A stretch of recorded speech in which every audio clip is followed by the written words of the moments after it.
Starfleet Underground. Every week, we'll take a look at the latest Star Trek news and then check out a current or classic episode of Star Trek. Boot up your holodeck, grab your gravcycle, and get ready for the switcheroo, a nibbling Horsey, and Knicknac. Mariner wants action and adventure, but Boimler is searching for something more. Tendi takes captainhood seriously, while Rutherford has the munchies.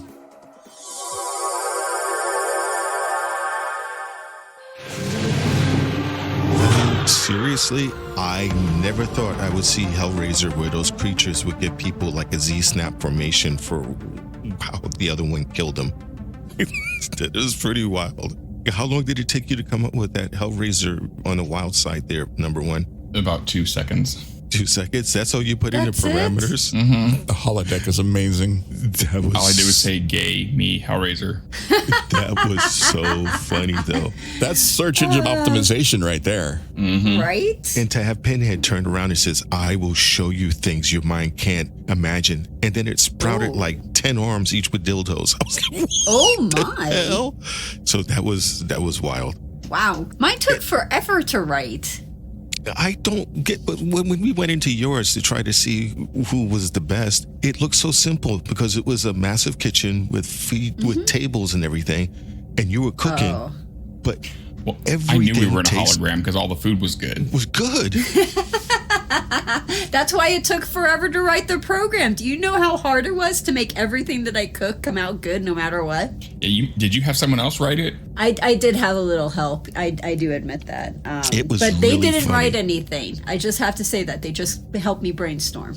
It was a Tribble, wasn't it? Yes. Yeah, probably the Yes, it greedy was. fat one. That's sad when a Tribble can cook better than you. Tribbles know about food. You gotta admit, Tribbles know food. The big fat one rolls twice and then takes a nap. It can never get anywhere far. But it was wild watching you because you're cooking and it looks like a disaster and black smoke starts to come up and all of a sudden it shifts and it's like perfect fondue. So that was wild. And all of the fire alarms are disabled in my program. Well, they have to be. But you didn't have to disable them because everything went perfectly. Yeah. No, there's smoke when you cook in the holodeck, but it's like disco smoke. It doesn't hurt you. No, it was And it's really rainbow funny. colored. Yeah, because as soon as you left the holodeck, you were hungry again because it wasn't real food. But yet it was good. Well, that's also sort of the reason why it took so long to write the program. It is real food. That's why I spend all my lunches in there. You have food synthesizers, so why wouldn't they work in the holodeck? Yeah, how come I was hungry when I left? Well, you're just a pig. Well, it depends upon the It was food. probably the disco smoke. Oh, yeah. Secondhand. Oh, yeah. And, Chief, Yo, where the hell did you get all those racing flags from? They were kind of ingenious. Racing fags? What? No. well, you got to have a decorative flag once in a while. That was with an L. Well, I was watching these old movies from the 80s. I'm already the decorative fag. And Cannonball Run was a big deal. Growing up watching that film. It was about a coast-to-coast race, except it had Burt Reynolds in it. And all those crazy. How old are you? And Dom DeLuise. Dom DeLuise. Oh, yeah. And it had Sammy Davis Jr. and Dean How Martin. old are you? And I'm old enough to talk about Cannonball Run. I didn't think you were old enough to even know about Cannonball Run. And Jackie Chan's first movie. What's Cannonball Run? Oh, my God. You don't know about Cannonball Run? I don't know about it. You have to see it. Oh, this movie is so classic. It's such a great movie. You know how movies will tend to have showing of the outtakes at the end of the movie? They did that first in the Cannonball Run.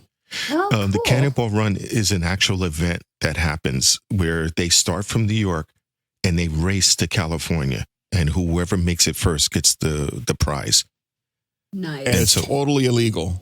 Yeah, and cops all over the place. People have modified cars, and you had women with like low-cut blouses. And Oh, yeah, it When was did this pretty movie hot. come out? This was the 80s. Yeah. And Okay. the main characters got an ambulance because they figure what car can cut through traffic like a knife through butter better than an ambulance.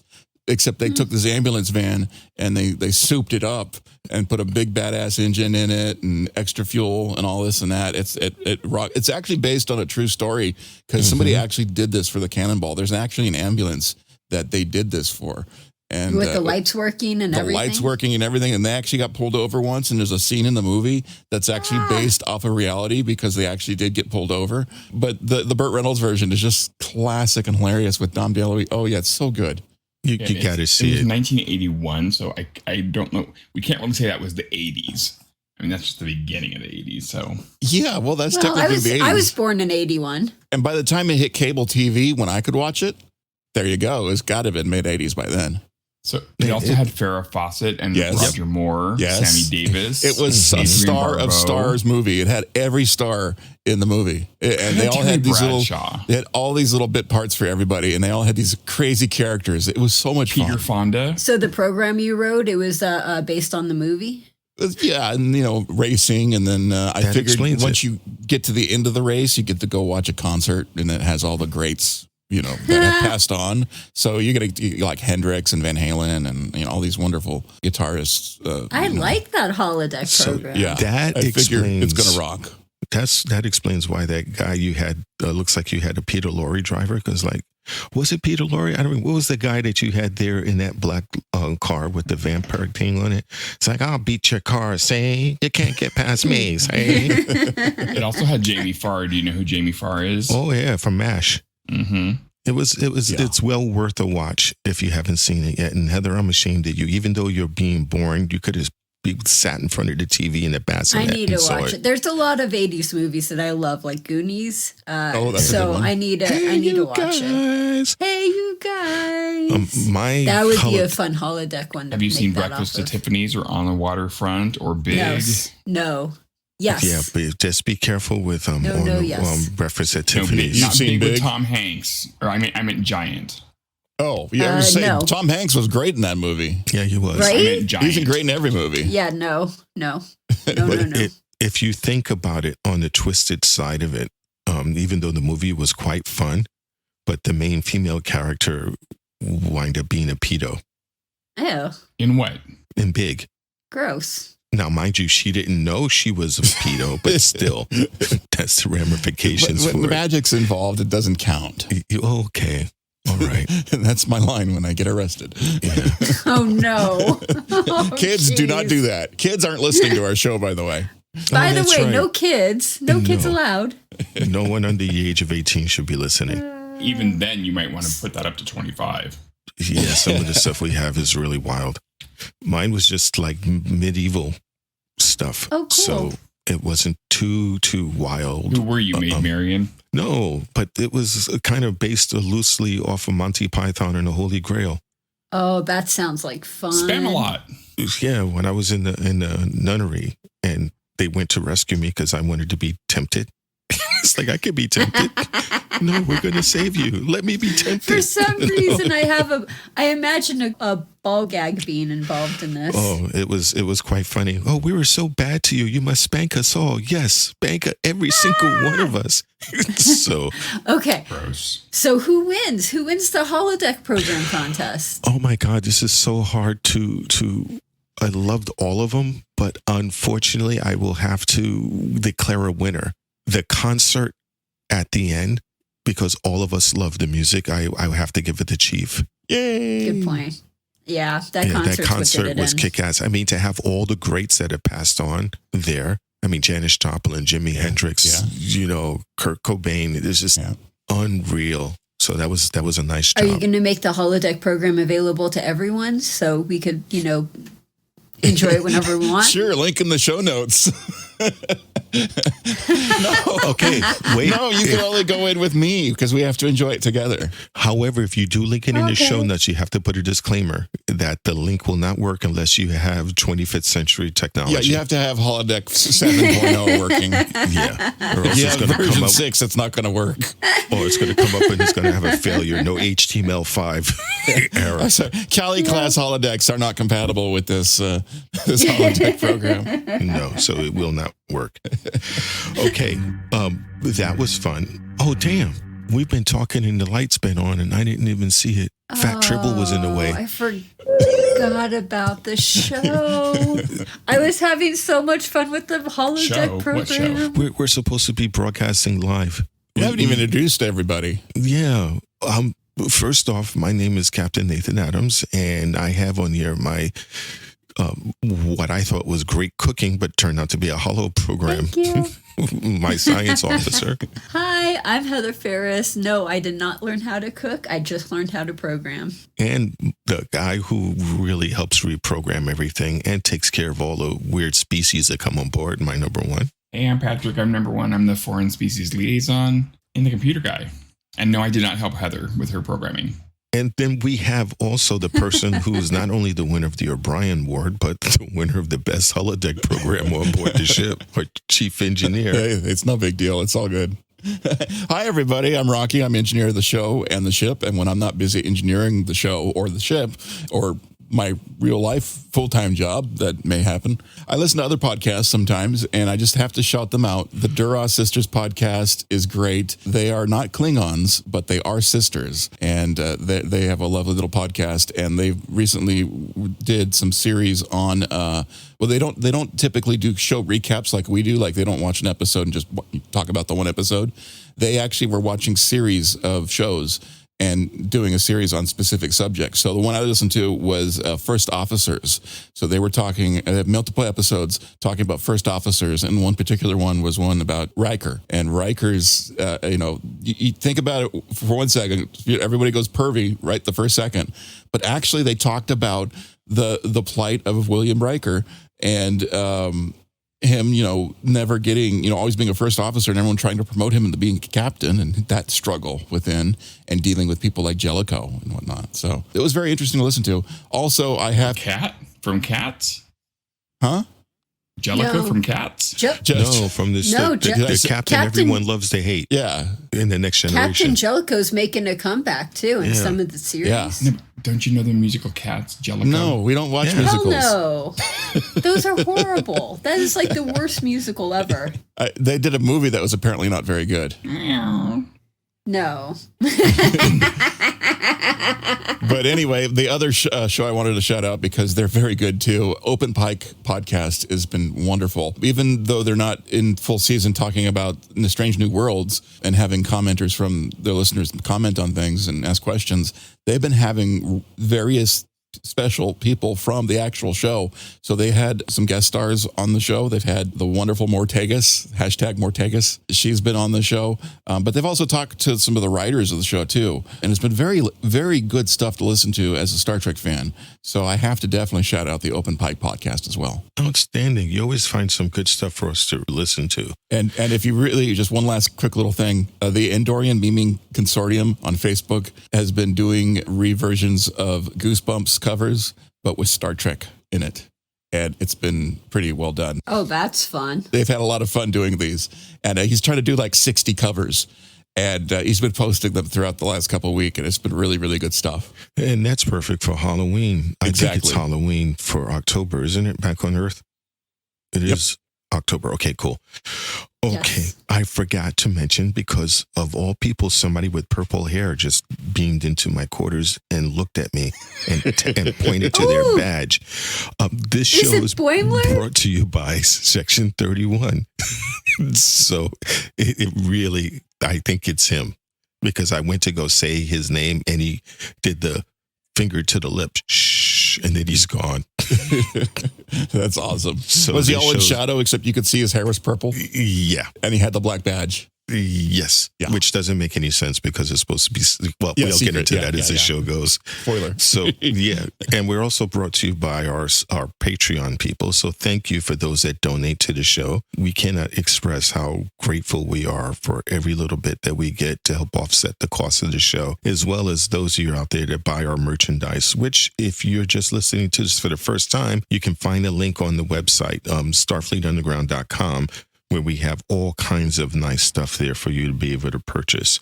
And purchase of one item will help defray the cost of one episode. So there you go. You can wear or drink from or have whatever it is as you listen to the show. Probably go, yeah, I paid for that. So that would be really good. Number one, we got any corrections? Let me check subspace and Ooh, excuse me. What the hell was that? Did you squeeze a tribble? You're not supposed to inhale subspace, sir. Oof, goodness me. Nope. No corrections. Was that our first sneeze on the show? Yeah, I think so. Congratulations, sir. That was the first sneeze on our show. Oh my sure God. I've sneezed before. 140 some odd episodes. Dot just ran in my room scared shitless because it said your eyes bugged out and they haven't gone back in. It's frightened of you now. Oh well, it can stay away. It probably will. Now we're going to go to, if you've been under a rock or someplace so you don't know exactly, well, there's a good possibility we might have caught some news items that you weren't aware of. So this is our attempt to keep you informed. So Heather, what do you got for us news? Hello? Heather is muted. Is she eating her stuff, own cooking? She's probably eating her own cooking again. Then we're going to be short a science officer. Did she have to go run to the head? If it's the hello thing. So let me skip for now and we'll come back. Pat, what do you got for news?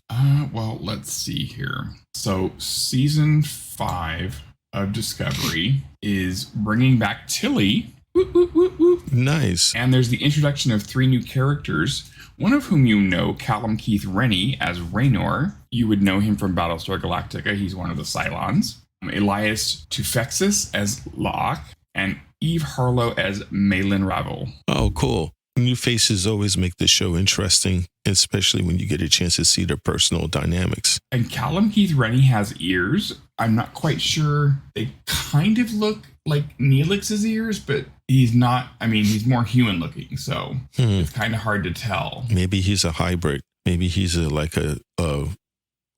Ocampo. And what was Neelix's race? Wasn't Neelix a... Talaxian. Talaxian, that's yes, it. There you so go. Maybe it's an Ocampo Talaxian mix. Who knows? We'll see. Well, I don't know. His ears look familiar, but I can't. They're pointy at the top, but they're definitely not Romulan or Vulcan. I'm surprised. Get more information for the next show. You're usually good at that. Go dig, First Officer. Dig. Okay, we were talking to you, but it looks like you were eating lots of your own holodeck cooked food.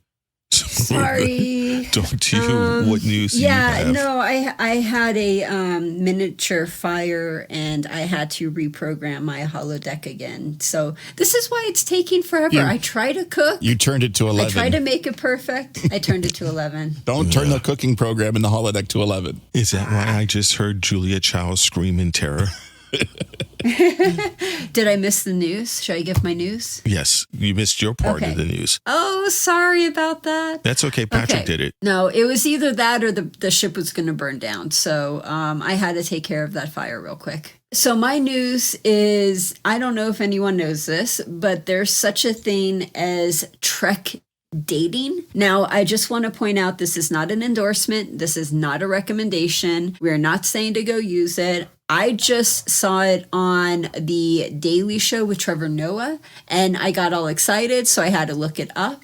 And it is actually a thing. You could do a dating app that is Trek dating. And this dating app has been featured on Space.com, Mashable UK, CNET, The Guardian, and The Daily Beast. Ooh. I'm very, very cautious of this because I had actually tried a Trek dating site. I don't know if it's the same one, but the one I got into was really just a regular, ordinary website, the database with a Trek themes, put on top of it. So you weren't like specifically getting hit on by Trekkies. It was just regular, ordinary internet people. And that was pretty wild. And it was just a web-based thing.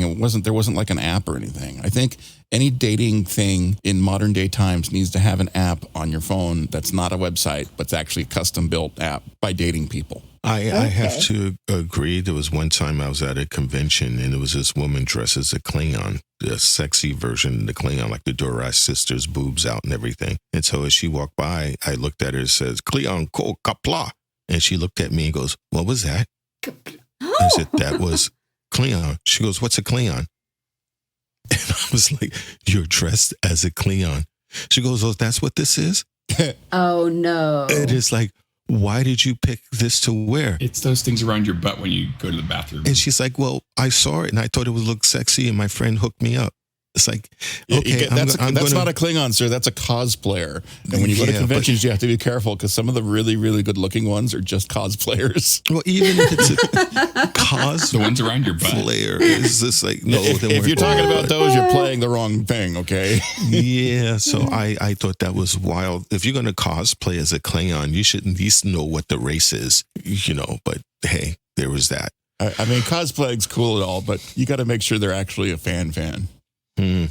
Yeah. And not doing the way that's offensive because that's not cool either. No. But a Klingon around your butt, is that a cosplay? No, so don't play around your butt, dude. Okay. No. At least not at the convention. That's when you use the phaser bidet and get him off. So, is any more news articles you got there, Heather, before I jump over to Chief? Just that we are going to be seeing Prodigy on October 27th. Oh. That I think everybody else knew about it but me. And so I'm just like, oh, yay. Yeah, that's the day we started covering Enterprise again. Yes. If you are a Patreon person, just so you know, our next section, we have that one as well. I just don't have it on the next section calendar. Oh, here's your notification. And how about you, Chief? What do you got news? Oh, there's so much news. I still haven't gotten a Murph plushie, so we're still looking for Murph plushies. Yeah, I'm How disappointed. do we get those? You were supposed to be at Comic-Con in New York and get me one. But anyway, as much as we can beg for a Murph plushie. No, actual other news, they actually had panels with Paramount, and they're up on YouTube. There's one for Picard Season 3, and there's one for something called Discovery you may have heard of. It's really exciting. The news from that one is Season 5 is going to be a complete tonal shift, and they're definitely going to go more action, adventure, and fun because Seasons 3 and 4 were a little too heavy, according to what they think. And I think that's a general consensus. Those seasons were kind of heavy, and it would be nice to have a little bit more fun with the Discovery crew. So I'm looking forward to that. And then an interview with Star Trek Prodigy with Kate Mulgrew. There's some beautiful little bits on that. I looked at the article on trekmovie.com, and she talks about going behind the scenes in the vocal booth. She actually goes to a studio. Instead of doing it from home, she actually goes to a studio and does it in an actual booth. And the intricacies of voice acting in a vocal booth versus trying to do it like when she was acting Orange is the New Black. You have to hit your marks, they cut it, and they print, and they move on. You get time to actually say a line and says, okay, that was pretty good. You want to do another one? Yeah, sure, we'll do another one. And they do another one that's, they stretch it out and have a little bit more fun with it. So that's cool. But, next season, we're going to see Holo Janeway and actual Janeway. Oh, that's going to be fun. That's huge. And we did mention Jellico. Yeah, and I'm so looking forward to see what Murph is metamorphosed into. Murph had babies. It's probably David Ajala because I just found something that says he's going to be returning for Discovery Season 5. That's going to be, wait. Yeah, Book will be back. I thought we were talking about. Well, yeah, but it's complicated apparently. Oh, yeah. It's going to be interesting. I'm looking forward to it. I mean, this is a great time. Like in Hamilton, this is a good time to be alive. Mm-hmm. So we have all of the Trek stuff and all the sci-fi stuff is just amazing. And did you see Lord of the Rings? Oh my God. Yeah, but unfortunately, we can't talk about that on this show. But yeah, it was pretty good. No, but it's going to be into our review time. We could, but I might edit it out because I don't know what the fuck you're talking about. Yeah, and he hasn't seen it yet, so we don't want to spoil it for Chief. You have not seen The Rings of Power, Rocky? I don't want to look around the Klingons of Uranus, okay? So no, that's not the rings I'm talking about. you like your Ring of Power, and I don't want to look at it. Yeah, it's usually at the base of his reproductive organ, but we're going to go to my news article. Everyone knows that Shatner wrote a book. And he tells everybody since he wrote a book. He writes a book like every other month. He wrote a book called Boldly Go, Shock and Awe. No, let me stop. Boldly Go, The Reflections of a Life of Awe and Wonder. I like your title better. It was released a little while ago, and he talks about all kinds of things. Like number one was telling me earlier about how he shot his pants going on stage. And about how the cast had beef with him, like James Doolan was quoted saying, I love Captain Kirk, but I don't like Bill. Aww. He's so insecure, and all he could think about is himself. And everybody knows how Walter Koenig is. And Walter Koenig has, and I quote, "To be sure, every shot was set up so he'd be in the foreground. He just automatically blocked it that way. And as I said before, the directors just went with it. But he was civil, never got the sense he wanted to be of any of the supporting cast actors' pals. And George Takei, who on the roast of Shatner told him, I finally get a chance to say this, fuck you and the horse you rode in on. So he was really upset. I love that roast, because he literally rode in on a horse for that roast. He did. So like there was a fucking horse in the theater. I could see that happen. Shatner likes horses. Shatner did ride in on the horse. Well, Takei said it's difficult working for someone who's not a team player. The rest of the cast all understands what it makes to make a scene work. It's everybody contributing to. But Bill is a wonderful actor and he knows it. And he likes to have the camera on him all the time. Which actually goes back to this episode that we're about to talk about, because we see Kirk's house, but then we see... Oh, yeah. So I hope everyone who's listening to this has seen the episode that we're going to be watching. Yeah, it's important. Now, however, spoilers. Shatner probably was the most upset because of Takei had said that he was Bezos' guinea pig. He really that sounded offensive, huh? Wow. Yeah, he said, why would George Takei put that in public? He says, after I came down from space and had this experience and talked about global warming, he would say, they probably used him because he was the oldest guy that would go up. Yeah, he felt that was mean-spirited. It does sound, you know what, though? I mean, Takei would say something like that for the comical side of things, but at the same time, Takei is also, pro-environment and pro-earth and all those things. And that's where Shatner was coming from, because he had such a profound experience and not feeling super happy to go up in a rocket, but actually sad that he saw the Earth as it was. And saw how insignificant he was. And how insignificant we all are. And the stuff we're doing to the Earth, the planet, it's only so fragile and we don't want to take care of it is the sense. And so, I don't know. It's a big emotional thing. And then they call the guinea pig after that, which is, I can see the comedy from it. But yeah, that would kind of hurt. It did hurt. And he's 91 years old. So most 91-year-olds, people don't even let them turn the stove on by himself. So you got to cut him a little slack. Well, we do that with Heather, too. But she's not 91. We cut her a lot but I of make slack. enough fires. So in the book, he also talks about his relationship with Leonard Nimoy and how their relationship was up until when he passed away in 2015. So if you want to read, it is the bestlifeonline.com. Also, his book is available on Amazon. So if you have Amazon, just key it into your console and it's guaranteed 5-minute Oh, wait, this is Earth. So you won't have the 5-minute delivery. Okay.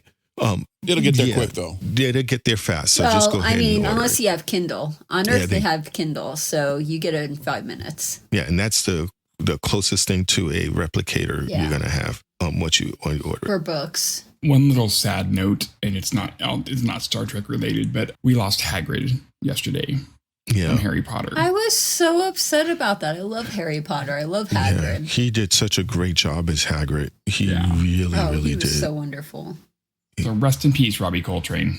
Rest in peace. I was sad about losing Angela Lansbury. And that's another great we lost. I actually got to see her on Broadway in A Little Night Music with Catherine Zeta-Jones. Oh, my goodness. Oh, wow. So it was kind of cool. A little behind the scenes thing, which is nice to know. When she was doing Murder, She Wrote, she would go out of her way to hire retired film stars in order for them to get residuals and enough money to get their medical and health insurance so they could pay for it. That's cool. Do you guys know that Tom Paris was on one of the Murder, She Wrote episodes? No. Robert Duncan McNeil. He tweeted something about that, and I was like, oh, that's cool. I mean, of course, all these actors are good enough. If they're in Star Trek, they're good enough to have worked elsewhere, and to know that they got a chance to cross paths with Angela Lansbury is awesome. With greatness. Okay. Yeah, I just rewatched Bedknobs and Broomsticks the other day for the first time since 40 years. I want to see it now so much because it's been a while for me too. So I guess now, thanks everybody for joining us for another exciting episode of... Wait, what do you mean? You're not jumping to the end, are you? What did you give me, 007? Why are you snickering? Crack. What do you mean Heather had some of these shiny things and you put them in my coffee? I can neither confirm nor deny that. Okay. Apparently, I had a time crystal and I phased to the end of the show. So let me back up. What was the last thing I said before we got ready to go on the show? Crack-a-lacka. Okay. Let's get crack-a-lackin'. and start the review of what we went through. So, number 1, you're on. Okay, Star Trek Lower Deck Season 3, Episode 8, Crisis Point 2, Paradoxus. Teaser. In the holodeck, the Cerritos is in a firefight with a Romulan warbird. Shax alerts Freeman that they're being boarded, as Ransom throws him a phaser and Kayshawn join them to rush off to fight the Romulans. The Romulans beam into the science bay, threaten the scientist who refuses to hand over the box and gets vaporized. They beam back to their ship. The Romulan Triplets order the destruction of the Cerritos. Freeman is aboard and about to give the order to abandon ship when the Wayfarer drops out of warp under the command of Bucephalus Dagger, aka Boimler. Boimler. That was so funny. Is that his porn name? Where did they get the name? That sounded like a porn name. It was pretty wild to see it. 'Cause take Bucephalus's dagger. I can totally imagine Barclay programming a program like this. Yeah. Where like the Next Generation bridge crew. He wouldn't program as much action, though. No, but he would program the Next Generation bridge crew in danger and he saves their lives. He would totally do Oh, yeah, that. he This would is come in such at the a last Barclay second. thing. Yeah, he just wouldn't have like the level of Starship action that Boimler did because they didn't have the kind of budget back then. I love how they went over the top because in Star Trek The Next Generation, you had the Duras sisters, but now you had the triplets. Right, the Romulan triplets. These Romulans Yeah. are badass Romulan chicks. The Melponar Triplets. I thought that was so funny. And, and I was wondering, it's like, what happened to the rest of the lower deck crew? And then you find out. And then you have a typical thing that happens. Give it to me. We'll let you have this of my dead body. Okay. We can arrange that. Now, did you guys know that this episode was written by Ben Rogers, who also wrote the first Crisis Point, and he wrote another episode called Migato Gumato. Ah, yes. I remember that one. Yeah, that's the one people got all upset about. The horny one. Yeah, the horny one. Yeah. The horny one. episode. Yeah, that was so wonderful. That like to watch. And he voiced Stevens on this episode, too, the guy who leaned against the warp core for the second time that day. He was the voice of that guy. That was funny. I mean, you That gotta was be so hilarious. Commander Steve Stevens. What a moron. That was hilarious. That's the second time this day. Yeah, that's pretty bad. That was pretty funny. Hopefully he did it the opposite side the second time so he gets it evenly tanned. It didn't look like it. That name, was that name Heather or Patrick, the name of Boimler's ship? The Wayfarer? No, under the command. Well, his character name. Oh, his character name, Bucephalus Dagger. Yeah, Yes. Is that from anything? Or No. was just freshly Not that I know of. minted? Okay, good. Nope. All right. I mean, I'm just curious. you can call him Encephalitis Dagger. That's Oh my the goodness. closest thing I can think of. The brain swelling. But it was pretty cool for the opening teaser because you watch it and you goes like, what the hell is going on? Did we wind up getting into a mirror universe thing somehow? Because you get there all in sexy black with command structure and all the lower decks, the command crew. I gotta tell you, man, the I know it's the cinematic version because it's a Crisis Point, but the music and the animation, all the action was so well. I mean, it was bigger than some of the movies we've actually seen. So it's just like wow, and I love the music in Lower Decks, and they paid homage to many of the Star Trek movies. They did. Oh, this episode was so just chock full of that. Speaking of person who's chock full of goodness, what's the next section there, Pat? Okay, Act 1. Boimler orders Commander Doodle, Mariner, to open fire on the Romulans as they retreat. Freeman tells him that the Melponar Triplets have the Chronogami, a top-secret device that penetrates temporal barriers. The sim is halted as Boimler is called to Ransom's office. Mariner, skeptical that Crisis Point, the rise of Vindicta, can have a good sequel. Boimler tells her that the Chronogami can be used to change any point in history and rolls the opening credits as he heads to Ransom's office. He returns downtrodden. As the credits end, they find themselves on Europa in the temporal lab with Dr. Helena Gibson, Dagger's former lover. He says the Romulans have the Chronogami. She explains about space-time world lines and how the Chronogami is capable of folding these lines, meaning that the Romulans can wipe out the Federation at any point in existence at any time. She gives them a watch that can track the Chronogami and determines that the Romulans are headed to Tatasciore IX. They arrive in the Black Market on Tatasciore IX, where Boimler hears about Kitiha, who has answers to life's questions. Tendi detects the chronogami as the Romulans escape on a speeder. They grab some gravcycles and chase after them, leaving Boimler and Marilyn to try and find Kitty Ha. Mariner is like, this is bunk and we should be on the gravcycles. Terraner pulls ahead of the Romulans, does a backflip over the speeder, causing it to crash into the gravcycle. The Romulans activate the chronogami and the crew follows them through. That was a nice action sequence to see Tendi silhouetted against the explosion as she flies through the air. Backflips. Backflips and lands on a cycle. That was an awesome scene. And hello, do we know Tatasciore IX? It said Yes. Fred Tatasciore. Yes. Yes. Hello. Yeah. Okay, so this was named after Shaq's voice actor. Fred, you say the name. Tatasciore. Thank you. Now, also, I thought that they borrowed a little bit from Chronos Trigger. I don't know if anybody ever played that game. How dare you say that? Yeah, I love Chronos Trigger. So did I. So when they said it, it's like, oh, wow, they kind of doing it like a Chronos Trigger, except there's no chocoboos. So it was pretty cool. What did you call me? I missed that. I said chocoboos. Chocobo. I didn't call you. But it was kind of cool. And I liked the little thing because Mariner's like, okay, this is a love scene. This is what's going to happen here. And he's like, I don't have time for this. Did you guys recognize his love scene romantic partner, the blonde chick? Who was that? Elena Gibson. She looks like Carol Marcus, who had a son Oh. with Captain Kirk. Okay, yeah, I'm freaking out. I'm freaking out, trying to hold my breath, not saying this out loud. Okay. Yes, that in entire Wrath of scene was Khan. Wrath of Khan at Regula 1 with Right. Carol Marcus and the Yes. blinking light devices and the science lab oh were the god, same. the graphics were just exactly the The graphics. It was perfect. It was so perfect. The way Rutherford was like, these graphics are amazing.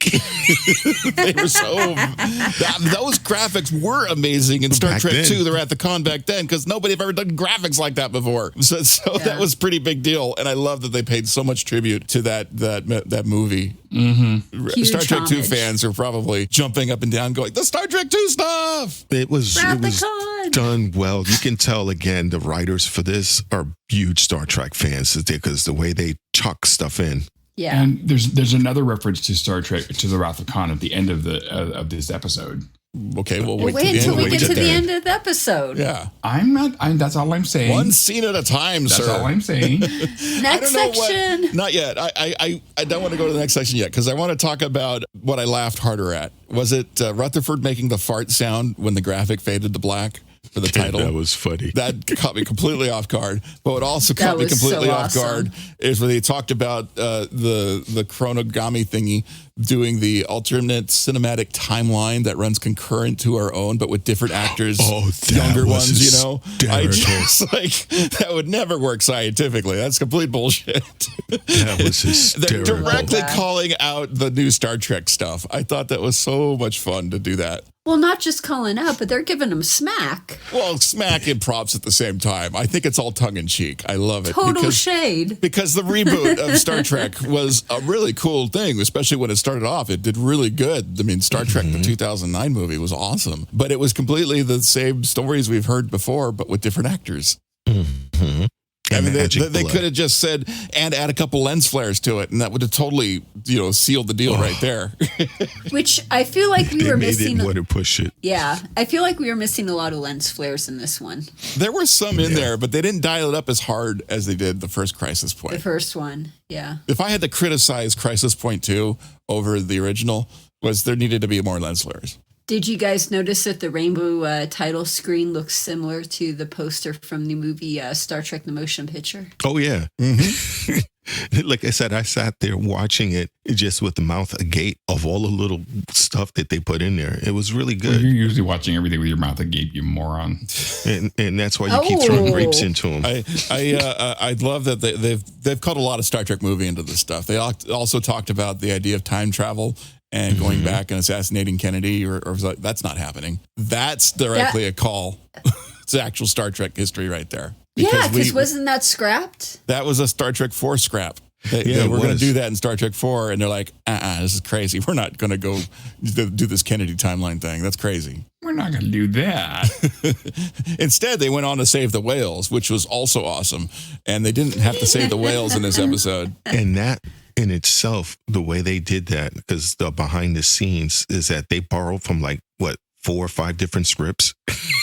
in order to make this one to save the whales. So that was pretty cool. But yeah, they did a good job on this scene. Was chalk, and I loved seeing Tendi just become her badass self. Tendi is amazing. I love Tendi. Tendi is wonderful. I love, she gets to do all the wonderful things. She gets promoted to captain even. I mean, that was... Oh, that's coming up. Yep. She owns it right there. Yeah, next section. I also love on the side with Boimler and Mariner when they go off to this planet, and they're like exploring around the side, basically the side actors, not the main action. You're jumping ahead.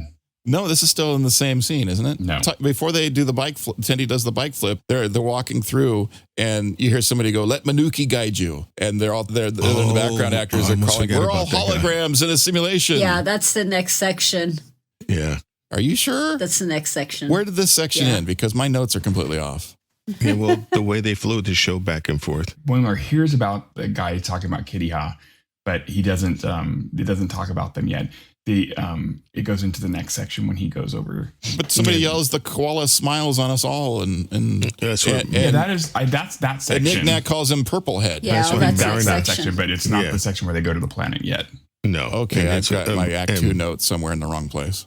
And Mariner's all upset because she doesn't want to do a side quest. She just wants to stay on the rails and go all the way through to the end. Okay, well, I'll be quiet now because I got my my regular one stuff out of the way. That's okay. We forgive you because of that concert. So that's good. Number 1. Okay, Act 2, 2341, Aquatic Research Center. During the Great Sodalian Algae Crisis, Ambassador Koro was able to communicate with the slime and prevent the algae from killing people. Back on Tatasciore IX, Illuster reveals a map on his back that will take Boimler to Kitty Ha. Mariner's grossed out by all the saggy skin. They argue. Boimler says Mariner's story had no real ending and was little more than a tantrum that allowed her to murder the crew, where his story has meaning. She exits the holodeck. Mariner reports to Ransom, who tells her about William Boimler of the USS Titan and that he's died from a neurocene gas accident. Boimler is on bereavement leave, but he neglected to tell Mariner. Back in the holodeck, our crew, headed by Tendi, is transported to 20th century Earth by the smell of it, outside an aquarium in Sydney, Australia, with Ambassador Koro's face on it. Tendi thinks the Romulans are going to kidnap Koro and wipe out his line. Some street punks attack them, Shaq fights one off and sends the rest running. Mariner returns to the holodeck and finds herself in a freighter and is immediately captured by some acolytes and thrown in the brig, where she finds Boimler. He tells her that the tattooed map was a bust and his followers rebelled. Mariner tells him she knows about William and wonder why he didn't say anything to her. He is unable to process William's death. He died for no reason, and he was hoping to make his story matter. He was going to leave, but Mariner convinces him to stay when the wall is destroyed by Knicknac. They hit the bridge where Illuster has assumed command. He orders the acolytes to attack, and Boimler pounces on him. Cool, the Kirk Thing, Mariner says. Knicknac surprises everyone by ripping off his shirt and revealing multiple arms, which he uses to fight off the acolytes. Boimler knocks Illuster out and realizes that if he folds his skin, it gives him the real map to Kitty Ha. That section kind of gross. Was funny, especially it was funny how Mariner kept mispronouncing Knicknac's name. Right. Okay, Knap Sack. Yeah, that was awesome. It's like whatever, Knick. It's Knicknac. That was funny. Hey, Limptic, what? Oh. I was thinking about the way when Heather does it to characters. So that was kind of funny. When she Limptic's characters. When she does the name. They're not limp when she does the characters. Yeah, when she changes the name of the characters. So that was funny. Well, when you go have a complete side quest with the side characters, the background actors, it's awesome because they get to explore that side of it. When they program the holodeck into such detail that you could do that, and then it has to kind of make shit up on the fly, and it's not that good at it. It's hilarious because Knicknac. Where do you come up with Knicknac? Yes. Patty Rat gave a dog a bone. This old man came rolling home. And then he changes into this wild beast. Yeah, he did change into a wild beast. This was the part that Rocky was talking about where when they're passing by the street, we hear all those Easter eggs like, do you feel lost in your ways? Let Minooki guide you. And that was the mask that overtook the captain in an earlier episode. Yeah, that's why I love that line. It was just a throwaway line, but it referenced the other episode, which was great. Yeah, and then the koala. The koala's a big deal in Star Trek Lower Decks. I don't know if you know how big of a deal the koala is. It's like it's in the opening credits, even in the background of the space imagery. It's so awesome that they've brought the koala to be such a big deal. Well, it's basically like God, right? Like the world is sitting on the koala's back. That's what the guy who ascended said. The koala is like the secret to the afterlife. I mean, that's wonderful. Yes. And it's been mentioned in so many episodes. It's like Discworld. We're on the back of a giant tortoise. Yes, exactly.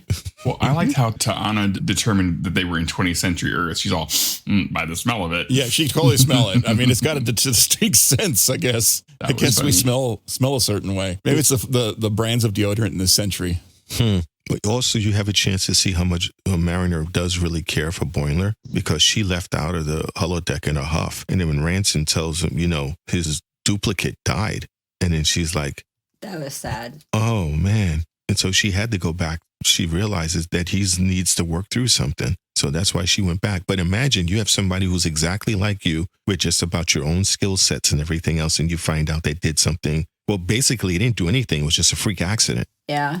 And if people don't recognize the neurogas, it's a neurocene gas, which was also used on Deep Space Nine, Season 3, Episode 7, Civil Defense. So that's what killed the Boimler clone. That was pretty sad. You can see when she makes it back to the jail cell. And she's Boimler like, was sad, too. I mean, we came back in and he had these droopy eyes. I mean, something was wrong with Boimler. Yeah, and she's like, well, how come you didn't tell me? And he really breaks down and confides in her. And that's when the program that says, we need to give this a patty whack, bring in Knicknac.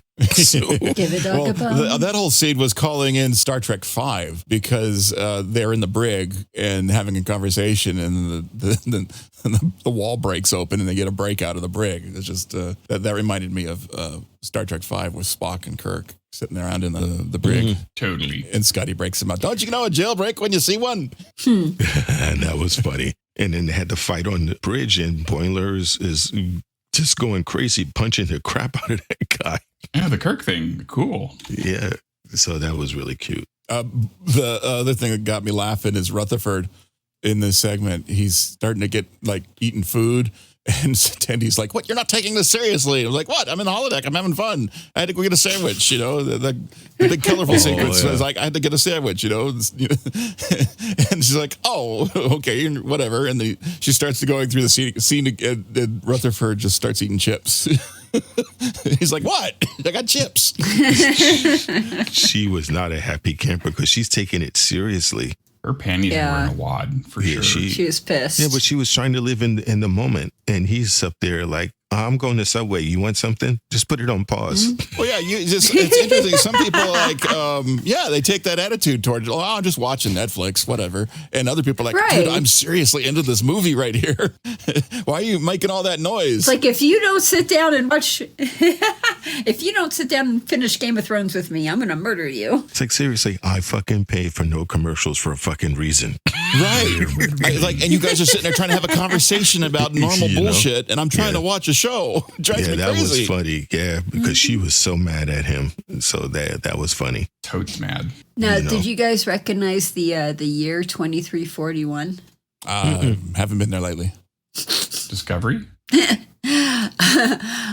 This year, 4 things happened. Data was permitted to enter Starfleet Academy. Troy, the mother, first used the nickname Lil One for her daughter Deanna. Luoxana. Jadzia was born on Trill. And Bashir was born on Earth. Busy year. You find all of these interesting information. So it means 6 months before all they were born, they were all horn dogs. Exactly. So if anyone wants any of the episodes, let me know, because I have like multiple episodes written down for all that. That was 2361, you said? 2341. 2341. So 2340 going to be a good year to visit because the people getting busy down there. Mm-hmm. There was something sprayed in the environment. I liked the street punk scene because that felt like it was out of the Terminator movie. When they come up on some street punks are trying to rob you or whatever, and then they just completely kick their ass. But they Shax is like, we don't want any witnesses. But they also had the guy from the Voyage Home with the radio. Right. The same kind of street punks. The original. Yeah. The original punk. Kirk Thatcher. And how can you fight with the radio on your shoulder? Well, you use it to bonk someone over their head, but you don't want to break your radio. It is a tricky maneuver.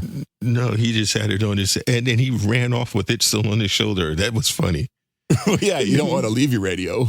And they fix a classic thing that always seems to happen is like, okay, I got the jacket to fit, but the pants won't fit. You just randomly grab some dude's clothes and you think you're just going to put them on. It's like, oh, wow, man, the pants don't fit. Yeah, that was funny. That happens to me all the time with stuff in my closet. You need to, yeah. The stuff I get, it always seems to shrink over time. It's like, no, Roger, you're expanding. The universe is expanding. You're expanding. Oh, I always had to have the crotch tailored. So yeah, you got to have a skosh more room. There's that. Because the pants were too big in the crotch. I know you see, look at it. You're so excited to say it. You stumbled over your words.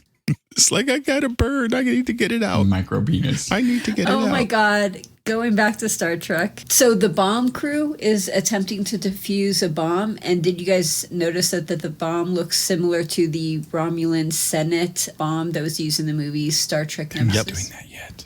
No, Is that was the next section? Because he was playing with the bomb. That's section 3. Okay. Yeah, you know what? Because he was the first thing for Act 3 is bomb.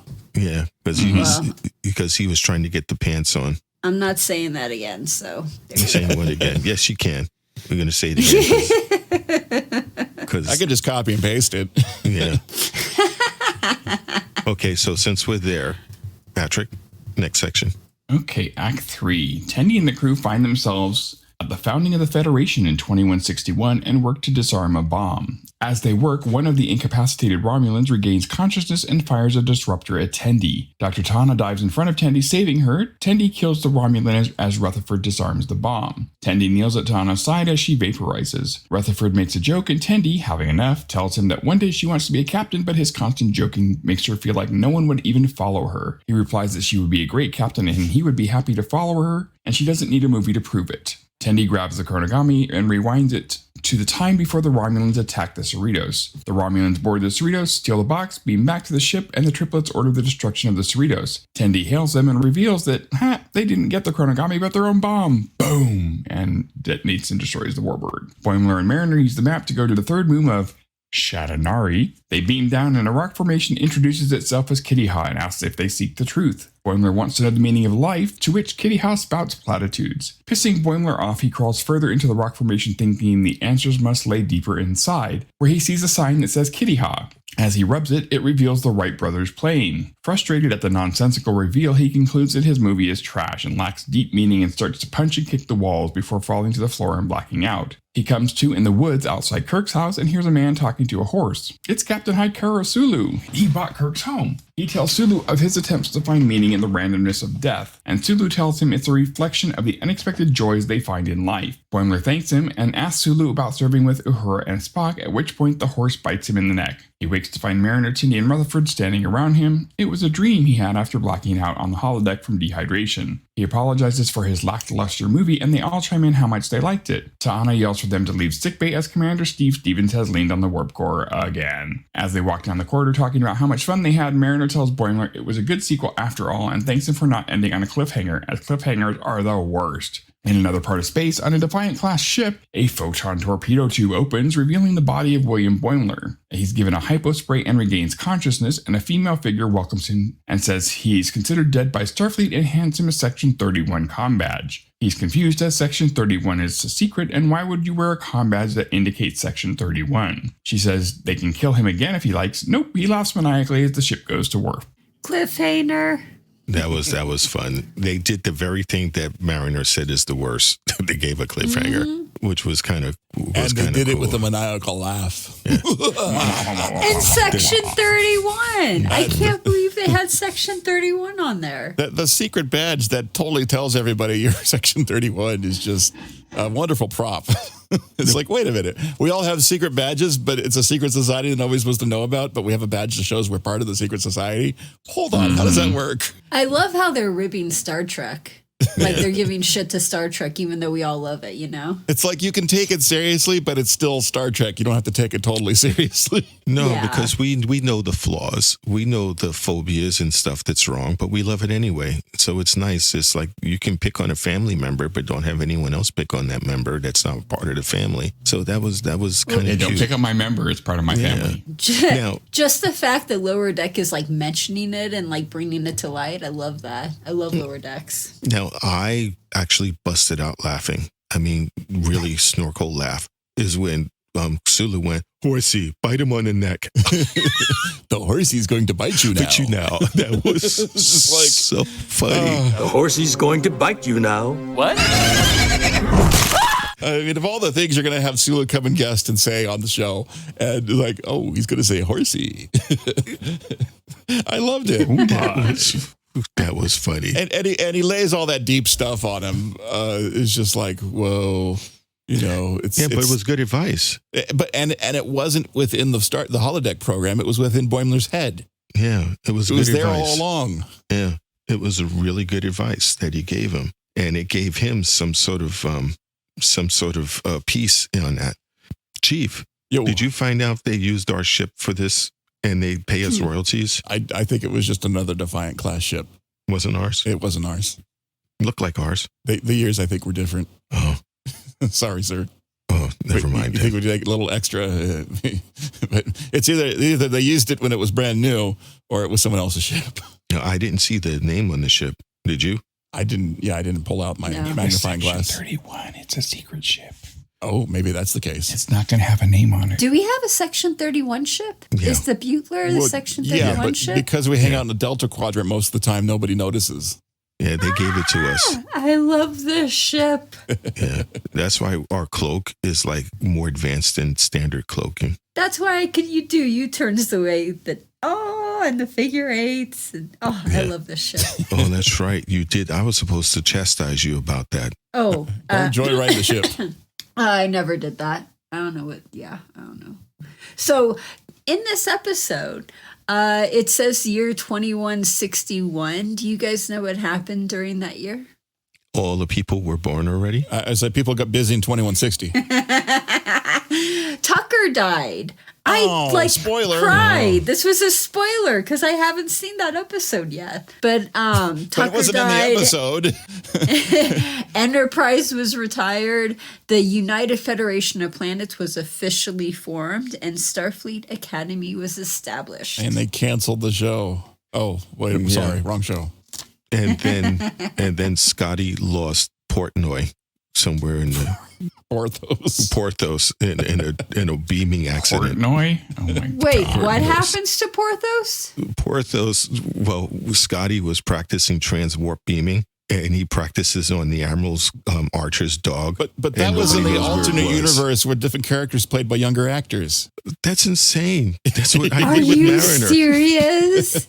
Yeah. They transported Porthos out into space and he died? Nobody knows where he Nobody is. He knows. just gets We've transported never out. seen again. He went to the farm. Oh my God. Oh, there you go. That'd be a good place for it to land. So Jesus. I love that they do these funny little things in this act. I mean, of course the classic reveal of you wipe off the nameplate and realize that some alien sounding thing is just a regular ordinary thing with letters wiped out by accident. It was a Voyager thing, except it was a Kitty Total Hawk. Voyager thing. And I also love that the scene where Boimler basically goes to meet the big rock god, which is kind of right out of Star Trek V. Mm-hmm. And it's just a big fancy, a big cheap quote generator. It was out of one of the original series ones where they were the orange people on the planet and the big white hair, and they fed people to the. Oh, they did have a big rock monster computer thing. Yeah. But in Star Trek V, you go to visit God and it's actually not God, it's just some good dude. The earth is hollow and I have touched the sky. Yeah, it's all the cheap quotes coming out of it. It's just like, it's just, of all the things you visit, you're seeking meaning in life. And it's like, seeks purpose of life. Life is purpose. I'm like, what? What does that mean? Life is like a cup of tea. It's all in how you steep. And I'm like, wait a minute, this sounds like a meme. It sounds like a meme generator, basically. Mm-hmm. When life gets you down, have a Coke and a smile. Yeah, it was definitely a fun episode. Despite all of that, I truly enjoyed this episode. Well, you know what part that actually got me? The best part of this episode was the ending where Tendi does a switcheroo with the bomb in the cornogrami, and so she does it's basically a big giant time loop, and she switches it up with the explosive device at the end, and that's how they win. I just love that. That's a classic Star Trek thing too. You know, the time loop that gets the one thing changed, the switches it out, and I thought that was just wonderful. I mean, you can see it coming from 1.5 miles away, but I'm still sitting there going, yes, that's awesome. But Tendi did the pirate thing. Is that something totally a pirate would do? Totally. You know, with the switcheroo. So that's why Tendi's a great captain. Oh yeah, she that's is. True. She's really very cool. So this was a very fun episode. Extremely. Yeah. What was your favorite part of this episode there, Heather? I really like the ending where when Boimler wakes up and he says, Sulu, how did I get off this ranch? And Mariner says, you passed out screaming something about the Wright brothers. And then Tiana, I love Tiana, kid, you gotta take more water breaks in there. The holodeck might be fake, but dehydration is real. And Boimler says, so I was dreaming, and this was my favorite part. Tiana, more like clinically dead. I was like, wait, what? Like, excuse me, like, what? Yeah, it's like, hold on a second. How's he still here if he's still... Wow. It is a pretty big of mind chip, right? Like, he passes out from dehydration, and he has this big, wild experience where he meets Captain Sulu. And it's like, no, dude, you were dead for like a moment. Yes, he was dead. So he was. Like, he didn't see any koalas, though. No, but he was in the version of the Klingon Skova Corps. So he was in the Federation. Where Captain Sulu talks about the Horsey. It was the Horsey. I thought the line that he's talking about the farm, and he's like, this place even has a hot tub. He's like, would you like to feed the Horsey? Oh, sorry. Go ahead. Yes. When Sulu and him were talking, did anyone else notice that when Sulu spoke to like Boimler, he called him Brad, and he said it just like how he would said his husband's name? Yeah, because his husband's name is Brad. Yeah, that was cool. Brad was probably in the control room with him. Probably. So what was funny is when Boimler was like, "Oh, how was it working with Uhura and Spock?" and Sulu's like, "The horse is going to bite you now." He's like, I don't want to talk about that. Don't go fan crazy. And how about you there, number one? What was your favorite part of this episode? Sulu. Yeah, that was nice. Yeah, that was a nice surprise. That had me all goo giddy. Yeah, because it really came out of nowhere. There was no hint, rhyme, or reason that he was going to appear. So that was a nice surprise. They did the switcheroo on me because they had the little farm sign, mail sign that said the mailbox that said Kirk. On it. Yeah, and I'm like, they're not going to. And then it's Sulu. I'm like, oh my god! After I've already inhaled, going, it's Sulu. Then I couldn't even yell because my breath was out. I was like, it's Sulu right there. That was so awesome that they did that. It was. That was really awesome. They had Sulu buy Kirk's house out of spite and took his horses. I would have loved to see if he's going to add that in his addendum in his book. It's going to be really, it's going to be real difficult if they ever want to get Shatner to sneak a voice in on Lower Decks, because that would be fucking awesome. No, it'll be easy because Shatner won't have watched any of these. He won't know what happened. That's probably true. He'd be like, what, me? Okay, sure. Except some idiot like, on Twitter. Okay. Some idiot on Twitter is going to point it out to him on Twitter, and he's going to like, they did what now? And Oh, that's a good point. Even if he ever reads it, I do think he's got a bunch of handlers that takes care of his Twitter account. I don't think he actually sits there and does it. If that's the case, then hey, dudes, like don't let him know about the Sulu thing. Don't tell him. Just get him the voice on the show like the next season. That would be awesome. Yeah, get him a blanket in a juice box and just like don't even let him see it. How about you there, Chief? What was your favorite part? Oh, I think it was the big time loop fixing of Tendi blowing them up, hitting it with the Romulans, the switcheroo. I thought that was just so good. But then again, I liked the regular one stuff coming out of Star Trek 2. I loved that stuff so much. And boy, was that doctor like super, super hot and slinky, and Boimler's just like not having none of it. I was like, whoa. No, he's really turning into an asexual being.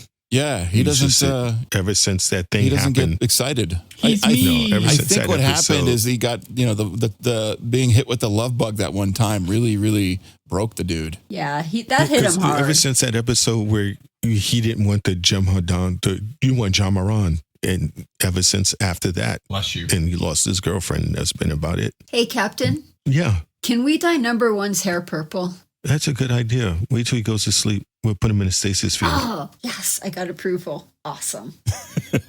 There's going to be a dye job. Oh, wait, was he listening? Yeah, and when after the dye job, there will be a dye job. Well, that's only if Heather you will be wake up. dying. Heather will be dying. I have a hypo spray in my hand. You will be out. We'll make all your hair match. How's that? The carpet will match the drapes. A double dye job. 007 we'll is put a going to do mohawk. the carpet. We'll put a mohawk on you, Frank. So it'll be all set. So that would be A cool. mohawk on your Frank. So How do you know my Frank isn't bald? That'll be even In more that fun case- to get a mohawk there. Oh we'll my. have to shave like, off how'd some that get triple there? hair and make it. The We'll make a triple. wig The for triple was shaved. Yep, we'll make a wig for it. So Heather, on a 1 to 10, what would you give this? I would give this an 8. Not as high as a 9, not as high as a 10. Really enjoyed it, loved it, really funny, but they've done better. So And an 8. what would you think on there, number 1? What would you give it? I'm gonna give it a 9. I liked it. It was a lot. There was a lot of good fun stuff, a lot of good references, a lot of good action. It was good. And Chief? I'm going to give it a 9. I kind of agreed with somebody commented on Instagram about how this episode was a little bit all over the place. And it kind of was, but you watch it the second time and you realize how good it is because it goes all over the place. It does all these references and it takes it all these little crazy places. It is kind of a crazy episode because they're doing a crazy thing. They're trying to make the sequel to Crisis Point, and that's pretty crazy. And you have to explore all the crazy places the holodeck takes you. That's going to go all over the place too. And then you get unconscious and dehydrated and you meet Captain Sulu. That's like, whoa, dude. That's like next level crazy. So I loved the episode. Wait. Yes. Wait, I want to redo mine because you mentioned Sulu. Okay, so now I give it a 9 because I totally didn't factor in Sulu. Oh, So you have to factor in Sulu. Yeah. I have to factor in Sulu, so now it's a 9. It's the Sulu factor. The Sulu factor. It's almost the warp factor. Oh my! So I was going to give it an 8.5 until we talked about making Patrick's penis hat punk rocker purple. And that just made me laugh so hard. It gave me an overall good feeling. So I'm going to put it in a 9 as well. So it grew to a 9? Yeah, we're going to do 9 across the board. So it was quite funny. In fact, after you do that, Heather, I think we need to put it on Patreon before he wakes up. Okay. The double dye job. Yeah. So why are you quiet? You want me to show you the picture once we did it? Because knowing you're going to try to lock your cabin, but I get overrides. Whatever. Who's going to Google the picture? Oh, don't worry. Nobody. I'll get it Don't taken forget to care put of. your safe search filters on. Yeah. Oh my Private God. filters. Yeah, please. It took me 2 weeks before Google stops thinking that I look for stuff like that. Just remember to add the Ellen grandfather clock. Yeah, that was a nightmare. It wasn't a good thing. Okay, everybody. You know what next week's episode is going to be, Pat? Nope. Nothing has it listed. It's a surprise. No, this is true. It will be a surprise. There's a lot of good stuff on TV. If you're in the middle of getting your Star Trek fix, there is the season finale of The Rings of Power. Some people loved it. Some people don't like it because they discovered color. There's also on, what was the other one that we're watching? House of Dragon. Yeah, House of Dragon. The Game of Thrones one. Yep, House No, of Dragon I finished up too. If you guys don't have this, if you don't have a subscription to watch this, you could do what I do. And there are several channels on YouTube that actually go through and break down the episode. So it's like watching the episode without having to pay for the episode. My favorite is Alt X Shift, I think, which they do a really, really good breakdown of the show. Oh, that's how you're able to keep up with everything and do your science stuff. That's a cheat. Pretty cool. Life hack. She's got cliff notes for House of Dragons. I need to do that for Andor because I started watching Andor and it was a slow start, but it picked up. It did pick up, but I'm like, it's like for the first few episodes, you know how they do the little recaps at the beginning of the episode? Like those help. Like if they just would have done the recaps, that would have made that show so much more watchable because it was cut so long. The first couple episodes. I'm just not that I'm being really mean to it or anything, but you're just saying, hey, it had to give it a moment to boil and get up to temperature. She-Hulk was really good too. Oh God, She-Hulk. Did you see the season finale? I haven't seen the last one yet. I'm saving that one. Okay, and She-Hulk was good. I mean, when Daredevil showed up. Whoa. Yeah, she shattered the fourth wall. Yeah, I love it when she shatters the wall. Spoilers. Just completely. Yeah, I did spoiler that, didn't I? Yes. Sorry about that. Maybe I need a section 31 myself about the Daredevil thing. Well, Daredevil was in the previous episode, so it's not a spoiler. Oh, it's because it was last week? Because I haven't seen this week, so I don't know what's going on. One line I will say that it's not a spoiler is when she says, and Daredevil, because, a girl has her needs. I screamed. So yeah, it's definitely funny when you guys see it. Okay, thanks everybody for joining in for another episode of Starfleet Underground. Please remember to go ahead and hit all our links. If you want to send anybody in the crew email, just send it to the collective at starfleetunderground.com. That is the collective, no space between the and collective, at starfleetunderground.com. Go to our website at starfleetunderground.com and you can see what we look like. We have show notes. We got links to our tourist store that's on the deck on board the ship, so you can get all kinds of nice little merchandise, as well as our Patreon, which we appreciate all of our Patreon people. So thank you once again. Make sure that you just don't have a great week, but make it so. And if you can, support the show by going to patreon.com/Starfleet Underground. Lots of perks to choose from, and you might even like some of them. Starfleet Underground, beaming into a podcast feed near you. Log on to our website at starfleetunderground.com and send your comments and questions to thecollective@starfleetunderground.com. Follow us on Twitter at StarfleetUnderG, and on Facebook and Instagram, we're Starfleet Underground. Okay, Chief, you need to fire up that program again. I missed it when he was on with Joplin. Ah, okay. So, the light's still on. You're not going to go? Oh, that's right. You got to take care of Patrick. They give out the free LSD if you wanted to come over. Ooh, yes, I will be there. Oh, I haven't been tripping balls in years. Yeah, so and it's holodeck tripping, so it's all good. I will be there in 2 minutes. Yeah, as soon as you leave, it's like Synthahol. You get the feeling, but none of the effects. Synthahol. Oh my God. Syntha LSD. Yeah, Syntha LA. That's funny. Okay, damn it, the light's still on. Okay, everybody, shh.